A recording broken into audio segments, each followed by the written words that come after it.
Hi అండి. ఎలా ఉన్నారు? నేను మీ శిరీష. ఈరోజు మీకు ఆవాల చెట్లు ఎలా ఉంటాయో చూపిద్దాం అనుకున్నానండి. ఇవి ఆవాల చెట్లంట. అదేనండి మనం తాలింపు గింజల్లో వేసుకుంటాం కదా ఆవాలు, ఆ చెట్లంటండి. ఇవిగోండి కాయలు ఈ విధంగా వస్తాయంట ఆ చెట్లకి. ఒక కాయ కోసి మీకు చూపిస్తాను, అది ఎలా ఉంటుంది ఏంటి అని చెప్పి. అదిగో చూడండి, గింజలు ఆ విధంగా వస్తాయి.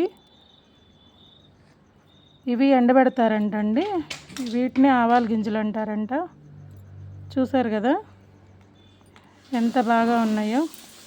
కానీ పచ్చివి తింటే చాలా చేదుగా ఉన్నాయండి.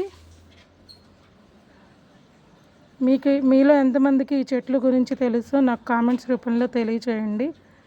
నా ఛానల్ని సబ్స్క్రైబ్ చేసుకోండి, లైక్లు కొట్టండి. Thank you for watching. Bye friends.